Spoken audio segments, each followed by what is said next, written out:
गुल्ली बुल्ली और शॉन बाबा और रॉड के साथ में बाबा के गांव में आए हैं। इस गांव का नाम शांतिपुर है और ये सभी लोग एक पेड़ के नीचे बैठकर आराम कर रहे होते हैं। बुल्ली कहता है, बाबा आपका गांव तो काफी अच्छा है, लेकिन मुझे इस ऊंट के बारे में बताइए, क्या ये ऊंट आपका है?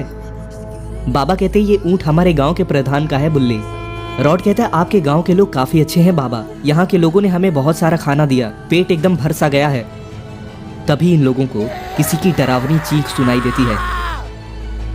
गुल्ली कहता है, ये आवाज किसकी थी, हमें चलकर देखना चाहिए। और गुल्ली बुल्ली, शॉन, बाबा और रॉड उस आवाज की तरफ भागते हैं। वहां ये लोग देखते हैं कि एक मॉन्स्टर किसी को लेकर भाग रहा होता है और वहां पर एक आदमी रो रहा होता है।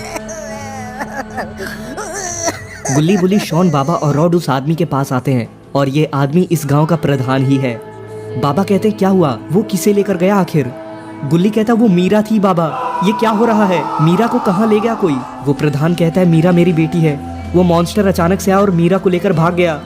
ये सुनकर बाबा बहुत गुस्सा हो जाते हैं। तभी बाबा वहां पर कुछ फुटप्रिंट्स देखते हैं और बाबा समझ जाते हैं कि ये किसका काम है। बाबा कहते हैं, ये तो धूमकेतु का निशान है। धूमकेतु एक पुराना राक्षस है जो कई साल पहले बंद कर दिया गया था। अगर उसने मीरा को ले लिया है तो जरूर कुछ बुरा होने वाला है। गुल्ली कहता है, बाबा धूमकेतु को कैसे रोकेंगे हम? बाबा कहते हैं, हमें क्रिस्टल ऑफ इटर्निटी की जरूरत है। ये एक तरह का जादुई पत्थर है। ये क्रिस्टल धूमकेतु की ताकत को रोक सकता है, पर उसे पाना आसान नहीं होगा। शॉन कहता है, बाबा इस क्रिस्टल में ऐसा क्या है जो इस मॉन्स्टर को रोक सकता है? बाबा बताते हैं कि धूमकेतु ने अपनी ताकत के लिए एक क्रिस्टल को छुपा दिया था और अगर उस क्रिस्टल को कोई पा लेता तो वो धूमकेतु को रोक सकता था और हमें उस क्रिस्टल को पाना होगा। और गुल्ली बुल्ली, बाबा, शॉन और रॉड निकल जाते हैं उस क्रिस्टल को ढूंढने के लिए। इस क्रिस्टल ऑफ इटर्निटी को पाने के लिए इन लोगों को एक पुराने और खतरनाक जंगल से गुजरना होगा, जहाँ कई सारे मॉन्स्टर्स और मैजिकल क्रिएचर्स इनका इंतजार कर रहे हैं। बाबा कहते हैं, इस जंगल के अंदर बहुत सारे खतरे होंगे, पर अगर तुम सब मेरे साथ रहो तो हम ये रास्ता जरूर पार करेंगे। और ये सभी लोग उस जंगल के अंदर जाते हैं। इस जंगल के अंदर इन लोगों को एक अजीब सी शांति महसूस होती है, लेकिन ये शांति बस दिखावा थी। तभी इन लोगों को किसी की जोर से गुर्राने की आवाज सुनाई देती है और एक बड़ा सा रॉक मॉन्स्टर उनके सामने आ जाता है।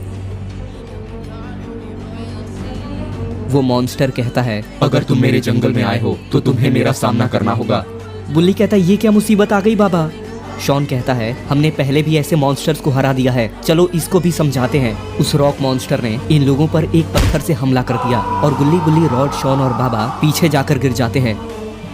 और ये रॉक मॉन्स्टर इस बार और भी बड़ा पत्थर फेंकता है, लेकिन बाबा अपने लेजर से उस पत्थर को तोड़ देते हैं। रॉड कहता है, ये मॉन्स्टर काफी ज्यादा स्ट्रॉन्ग है, हमें इससे बहुत ध्यान से फाइट करनी पड़ेगी। बाबा कहते हैं, शॉन, रॉड, तुम दोनों अपनी जगह पर सही हो। गुल्ली बुल्ली, तुम दोनों अपने दिमाग का इस्तेमाल करो। तभी गुल्ली और बुल्ली को एक बहुत बड़ा पत्थर दिखाई देता है और ये लोग उस पत्थर की ओर भागने लगते हैं।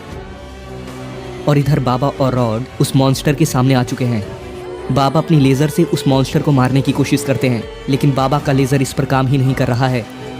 तभी रॉड अपनी शक्तियों से एक बड़ा सा आइस बनाता है और उस मॉन्स्टर पर फेंक देता है, लेकिन वो रॉक मॉन्स्टर एक रॉक से उस बर्फ को तोड़ देता है। शॉन कहता है, बाबा आपकी शक्तियां और रॉड की शक्तियां इस पर काम नहीं कर रही हैं, मुझे लगता है इस रॉक मॉन्स्टर को पत्थरों से ही मारा जा सकता है। और गुल्ली और बुल्ली उस बड़े से स्टोन को उस मॉन्स्टर के ऊपर फेंक देते हैं और वो रॉक मॉन्स्टर उस बड़े से पत्थर के नीचे आकर मारा जाता है। शॉन कहता है, देखा आपने बाबा, गुल्ली और बुल्ली ने कमाल कर दिया। बाबा कहते हैं, बहुत अच्छे गुल्ली और बुल्ली, बहुत अच्छा दिमाग लगाया तुम दोनों ने। और ये लोग वहां से आगे बढ़ते हुए एक ब्रिज के पास आ जाते हैं और ये ब्रिज पत्थरों का बना हुआ है और इस ब्रिज के नीचे उबलता हुआ लावा है। और तभी उस ब्रिज के ऊपर एक अजीब सा क्रिएचर आ जाता है और इसकी आंखें लाल हैं। किसी की हिम्मत नहीं जो इस ब्रिज को पार करे, तुम लोग मेरे शिकार बनोगे। गुल्ली कहता है, हम यहाँ पर जीतने आए हैं, हारने नहीं। बाबा कहते हैं, ये काफी डेंजरस है, मुझे लगता है ये इस ब्रिज की रक्षा करता है। और वो मॉन्स्टर इनके पीछे आ जाता है और अरे, इसने तो गुल्ली और बुल्ली को धक्का मार दिया। बाबा ये देखकर सदमे में जा चुके हैं, लगता है ये मॉन्स्टर इन लोगों को नहीं छोड़ेगा।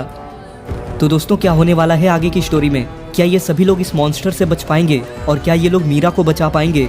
ये जानने के लिए आपको देखना होगा इस कहानी का पार्ट 2 देखने के लिए इस वीडियो के नीचे पार्ट 2 कमेंट करें और वीडियो को लाइक करने के बाद चैनल को सब्सक्राइब भी कर लें और साथ ही नोटिफिकेशन बेल को भी दबा दें, ताकि जैसे ही मैं इसका नेक्स्ट पार्ट अपलोड करूं तो आप उसको सबसे पहले देख सकें।